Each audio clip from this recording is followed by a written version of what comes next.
Namanya dan posisi apa di agensi ini? Divisi apa saja sih yang ada di agensi ini? Apalagi Syah Kreatif rata-rata kliennya itu institusi. Keunggulan kita adalah kecepatan.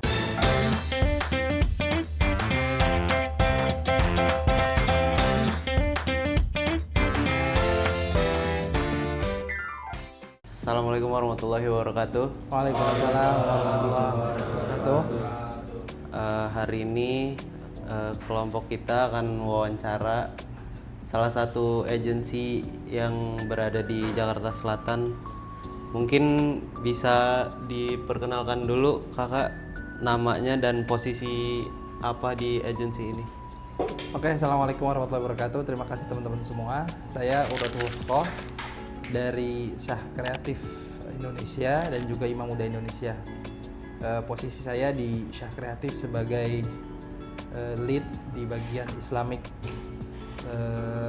agency ekosistem dan di Imam Muda sebagai CEO of Imam Muda Indonesia. Oke, pertanyaan kedua kak. Siap.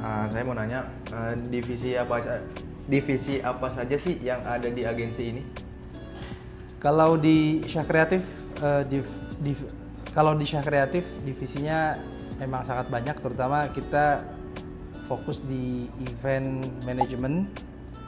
Gak cuma itu, sekarang Syah sudah ada holdingnya. Sebagai holding membawahi banyak unit-unit bisnis, ada di bidang digital labs atau digital media dengan klien-klien juga banyak sekali dari mulai institusi sampai personal. Juga ada divisi untuk research and development terkait platform untuk membantu data analitik, kira-kira gitu. Juga ada divisi Islamic ekosistemnya yang diampu atau menjadi tanggung jawab Imam Muda, kira-kira itu. Oh ini kak, pertanyaan selanjutnya, klien sering meminta revisi nggak sih kak? Terus gimana caranya kakak menghadapi klien yang tersebut? Revisi di industri kreatif itu adalah salah satu seni gitu ya.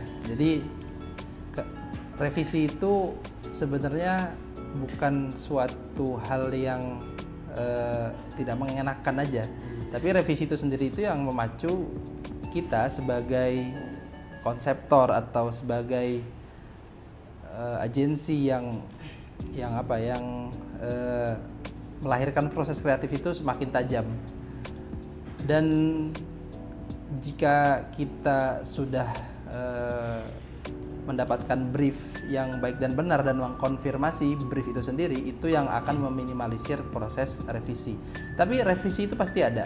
Apalagi Syah Kreatif rata-rata kliennya itu institusi, ya kan? Institusi yang mempunyai standar baku ketika menjalankan proses advertising atau proses event. Dengan banyaknya hal yang terjadi di event tersebut, kan ada misalnya ketika kita mengelola event hari ulang tahun Polri gitu, atau hari ulang tahun TNI, atau hari ulang tahun brand, itu kan beda semua, ya kan? Yang brand ya harus gimana caranya hiburannya. Kalau hari ulang tahun institusi beda, ada struktur-struktur yang misalnya ada revisi di last minute, itu sangat biasa. Dan tugas kita agar kita bisa dipercaya lagi oleh klien, ya kita mendeliver apa yang klien mau. Tapi nggak cuma mendeliver apa yang klien mau, tapi kita juga memastikan bahwasanya kita menjalankan konsep yang kita tawarkan ke klien, sehingga event tersebut atau proses iklan tersebut atau ads tersebut itu bisa berkesan nggak cuma untuk kita sebagai yang mendevelop iklannya atau mendevelop eventnya, tapi untuk klien itu juga berkesan. Nggak cuma itu, orang-orang yang datang di event atau di acara atau di proses iklan tersebut melalui offline atau online itu jadi berkesan dan mendapatkan manfaat dari ideation yang ditawarkan oleh kita, kira-kira gitu. Oke, selanjutnya pertanyaan selanjutnya, skill apa sih yang paling penting untuk bekerja di advertising agency ini? Skill yang paling penting dipunyai oleh teman-teman yang ingin bekerja di advertising agency, kira-kira agensi lah, yaitu adalah terus belajar, dan kedua, jangan mudah menyerah. Jangan mudah menyerah. Maksudnya gimana? Pekerjaan ini adalah pekerjaan yang membutuhkan tingkat kreativitas tinggi dan juga cepat, ya kan? Cepat. Apalagi kalau lo mau bikin agensi ya, hari ini tuh agensi banyak di mana-mana. Tapi yang bisa membuat kita tetap leading itu adalah cepat, gercep, kira-kira gitu. Kalau ada minta ini, cepat. Bahkan Syah kreatif sendiri sebagai event management dan advertising management gitu, kita bisa dibilang dan kita bisa bilang salah satu keunggulan kita adalah kecepatan. Kita sering sekali mengadakan event atau semacam offline activation untuk brand gitu ya. Itu dalam waktu cuma beberapa jam. Misalnya ada pertandingan bola Piala Dunia, misalnya yang dekat-dekat ya. Itu order masuk untuk mengadakan event dengan sponsor, dengan institusi gitu ya kan. Ada kolaborasi antara institusi dengan sponsor. Pembukaan Piala Dunia kemarin gitu ya. Briefnya baru masuk sore. Dalam 6 jam kita mencoba mendeliver, ada nobar bersama-sama dengan layar yang sudah tersedia, dengan tempat yang sudah tersedia, dengan brand yang sudah include di situ dalam 6 jam. Kalau kita nggak bisa nih kayaknya, nggak bisa kayak ini, ya kita nggak akan bisa bertahan di industri ekonomi apalagi ya. Dan itu yang kita deliver. Dan juga yang kedua, bagaimana kita menjaga kepercayaan dari klien. Karena kepercayaan klien itu nomor satu. Agensi itu adalah bisnis jasa. Jasa itu berbasis interaksi. Interaksi, bukan produk. Produk beda lagi. Produk ya misalnya lu bikin kopi gitu ya. Ya lu bikin yang bagus, lu jual. Enak akan order, nggak enak ya nggak akan order lagi. Lu iklanin enak, lu bilang enak tapi ternyata nggak enak, dia nggak order lagi. Lu iklanin bagus, nggak enak, viral bisa tapi nggak ada next order lagi. Ya nggak sih? Kalau lu produk, ya lu harus memastikan produk lu bisa bermanfaat dan menyelesaikan masalah. Kalau di Indonesia ini kan biasa banyak sekali produk-produk baru viral udah selesai, apalagi nggak ada boneka Labubu udah nggak lagi, apalagi semuanya aja. Karena sekarang fast moving, sekarang orang semua kalau produk itu one hit gitu loh. One hit itu maksudnya gimana? Raka punya produk misalnya untuk penumbuh brewok misalnya gitu ya, bikin 1000, iklanin di TikTok atau habis udah. Besoknya lagi ada produk lain lagi yang Raka bikin, mungkin bahan dalamnya sama tapi brandnya beda, tapi itu nyerah lagi, bisa kayak gitu. Ganti-ganti brand karena shifting orang sekarang dengan behavior kita sosial media kan, kita bisa melihat berita, produk atau apa dalam waktu singkatnya. Jadi untuk hari ini itu orang bisa menentukan membeli sesuatu itu, dia lama memutuskannya. Karena apa? Dari offline to online, online to offline. Lu beli sepatu misalnya, lihat online, oke nih, gua harus ke PIM dulu nih. Sampai PIM kayaknya cek harga lagi, akhirnya decision maker lama gitu. Nah, untuk memenangkan itu seperti apa misalnya lu sebagai orang di agensi, ya kan? Gimana caranya menghadirkan sesuatu yang real hari ini? Karena udah banyak yang palsu, apalagi AI. Makanya yang laku itu adalah live kan. Orang kan live, kenapa live laku? Tinggi badan saya segini, ini segini, ini segini, ini segini, ini kalau ini semana. Orang lebih laku belanja di live, tapi kan butuh waktu dan sebagainya. Itu kalau produk. Kalau event dan jasa untuk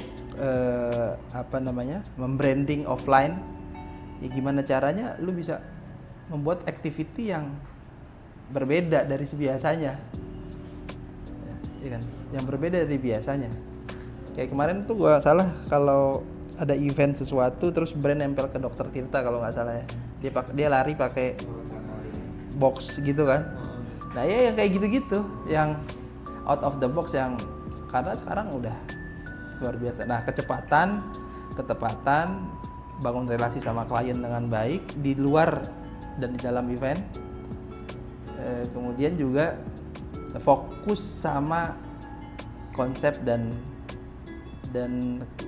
produk atau yang kita bawa sendiri. Biasanya tuh anak-anak agensi tuh ngelihat orang lain terus. Ini keren deh, ini keren deh, ini keren deh. Kayaknya bikin kayak gini keren deh. Ya kan akhirnya dia lupa identitinya nggak ada. Kayaknya agensi itu keren deh. Kita coba kayak gitu deh. Nggak ada yang keren, nggak ada yang buruk. Ini masalah melihat peluang dengan cepat aja, kira-kira gitu. Ya, apalagi indis ekonomi gitu kan. Gitu. Lalu bagaimana sih perkembangan digital marketing memengaruhi di dunia advertising tersebut? Nah tadi kan barusan gue sampaikan kan, platform digital itu sudah membentuk behavior baru. Behavior baru tuh maksudnya kalau dulu kalau riset pasar itu lu cuma dia penghasilannya berapa ya kan, terus dia di daerah mana tinggalnya, kemudian juga penghasilannya berapa, kira-kira gitu ya. Kalau sekarang kebiasaan klien atau market dengan dengan social media itu mempengaruhi cara kita mendapatkan close, maksudnya apa? Cara orang close the deal gitu lah, maksudnya karena gimana caranya hari ini orang behavior udah beda, makanya riset pasar hari ini itu udah didasarkan behavior, ya kan? Raka jual produk tadi penumbuh jenggot di Arab laku nggak? Ya nggak akan laku. Tapi di Cina bisa laku nggak? Bisa.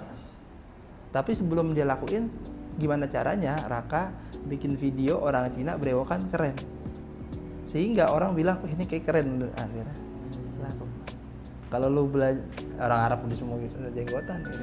Itu berlaku dengan produk gitu. Lu bikin kopi misalnya di Jakarta Selatan, saingan lu apa misalnya? Tuku, udah jurnal. Lu belum apa-apa udah down duluan kan. Tapi sekarang ada kopi-kopi baru yang dia nambahin fruity. Gue nggak main di kopi susu, tapi rasa ya kan, fruity coffee kan banyak sekarang. Ya kan. Ya dia nggak main karena dia udah sekalah di situ, udah kalah di situ. Tapi bisa nggak? Bisa dengan uniqueness sendiri. Tapi itu butuh membaca kebiasaan orang. Udah biasa kopi susu nih, gue bikin apa yang enak juga tapi bisa jadi bisa jadi produk baru, kira-kira gitu. Apalagi behavior sosmed di regional beda-beda kan. Di Jakarta, di Surabaya, di Bandung itu beda loh. Lo ngeliat tuh, lo cari tas di daerah Bandung, yang keluar tuh tas rekomendasi dari Garut, dari apa, beda sesuai lokasi. Dan di Indonesia lu misalnya mau jual baju gitu, Indonesia di orang Jakarta baju udah banyak, coba lu jual baju di orang Bandung, orang udah banyak. Coba di Kalimantan bikin kantor di sana, bikin tembak ads-nya ke sana, baru kelihatan tuh nanti, kira-kira gitu. Sangat berpengaruh. Makanya riset pasar melalui digital itu sangat penting gitu. Ya, selanjutnya Mas, Siap. selama Masnya kerja di agensi ini, proyek iklan apa sih yang paling berkesan selama Mas di agensi ini? Semua brand, semua klien itu berkesan buat kita. Beberapa klien kita kan memang alhamdulillah dipercaya oleh brand-brand atau institusi besar, kayak misalnya ada, kalau perbankan kita BRI, BSI, BTN. Ya semua perbankan alhamdulillah percaya sama kita dari beberapa eventnya ya. Dan event-event besar mereka. Berarti kan dalam proses event ada advertising juga dong. Iya dah. Produknya, ya kita memikirkan nggak cuma eventnya, gimana produk mereka itu ketika di event kita bisa laku gitu loh. Itu kan ada proses ads-nya kan, ada advertising, gimana caranya, penempatan lokasinya, booth-nya, artis yang dibawa di booth itu biar laku, itu kan semua dari proses jadi makanya kita Shine adalah all in one gitu loh. Iya kan, all in one, apa namanya, nggak cuma agensi doang, nggak cuma event doang, tapi kalau lo mau catering juga bisa, kira-kira gitu. Jadi yang berkesan, semuanya berkesan. Yang berkesan yang mendatangkan uang banyak kan. Tapi itu bukan masalah itunya. Ya dikata aja, tapi nggak apa sih. Yang berkesan adalah mereka bisa order lagi kita, itu berkesan. Karena setiap event pasti akan menimbulkan kesan, dan kita pastikan akan ada kesan-kesan baru gitu. Biar move on dari kesan itu kan dibuat ya, bukan ditinggalkan aja gitu. Oke, next pertanyaan terakhir terkait saran. Apakah ada saran bagi mahasiswa yang ingin bekerja di dunia advertising begitu? Saran buat teman-teman yang pengen kerja di advertising, banyakin lihat atau cari tahu benchmarking ya. Kalau benchmarking itu gimana tuh? Lo lihat brand-brand besar itu ngelola iklannya gimana? Kan iklan itu kan mendeliver pesan, rasa, suasana. Iya. Ada yang suka bola di sini? Oke. Ada yang suka bola? Semua suka bola. Gue tanya sama lu suka sepatu apa? Kenapa lu suka Messi berarti? Atau suka Adidas karena misalnya iklannya kah, atau lu nyamannya? Berarti Adidas itu sudah berhasil memenangkan di pikiran lu bahwasanya kalau sepatu nyaman bukan Nike, bukan Puma, bukan On Cloud, tapi Adidas. Ya kan? Tapi Adidas. Tapi kalau lu mau stylish, lu Nike. Ya kan? Lu pakai sepatunya LeBron James, itu yang dideliver oleh pengiklan atau mereka itu rasa menjadi LeBron James atau Jordan. Kita tuh kemakan iklan semua. Lu pakai Jordan main basket, lu nggak bisa ngedang, dan lu pasti nggak bisa ngedang, orang nggak pernah latihan. Tapi lu berasa kayak Jordan. Brand itu sudah berhasil memenangkan pikiran lu berasa kayak Jordan. Begitupun lu pakai semua brand apapun yang nggak, apalagi anak-anak muda kita nggak punya identity kan. Gue gaya ngikutin ini. Kenapa kayak itu? Karena nah, sosial media itu ini ya. Lu misalnya pusing. Nih, gue tanya sama lu ya. Ini lu kalau pusing ingat obat apa? Obat pusing, obat apa? Lu pertama kali pusing nih, apa yang lu ingat? Panadol. Lu apa? Budrik. Ah. Tolak angin. Beda kan? Kenapa beda? Karena Obat pusing emang Panadol doang? Emang Bodrek doang? Emang tolak angin doang? Ya. Kenapa? Kok isinya Bodrek sama Panadol sama kok? Ada brand, ada Oskadon, Pancen Oye. Kenapa? Ada amoxicillin ada gitu. Kenapa? Karena Panadol udah berhasil menangin pikiran lu. Ya nggak sih? Padahal lu banyak cara gitu loh. Jadi makanya untuk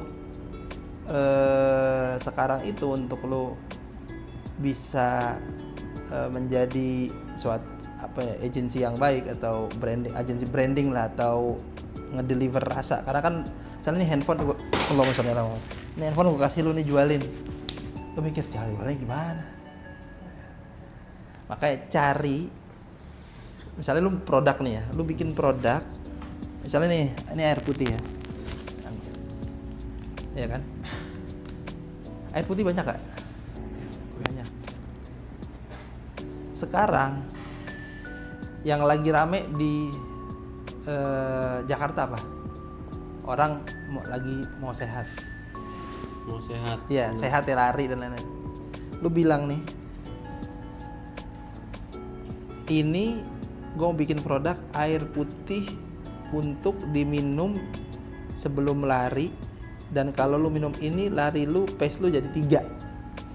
Klaim udah. Berarti energy drink ya? Iya misalnya energy drink, tapi rasanya air putih. Orang rasa aman, oh kok bisa ya gitu ya. Dikonfirmasi dengan iklan orang atlet yang oh bisa. Semua pengen minum nggak? Pengen. Nah besoknya kalau lu iklanin terus, tahun depan, 2 tahun depan, lu udah ingat kalau gue mau lari, gue minumnya Ini. namanya lari water misalnya. Lari. Beli lari water tuh, kita mau olahraga yuk, lari water dulu no. Udah memenangkan Pikiran. karena spesifik ini. Nah sekarang kalau mau bikin brand atau bikin iklan itu, cari kebiasaan apa yang menempel pada brand tersebut. Kayak tadi pusing, Panadol deh.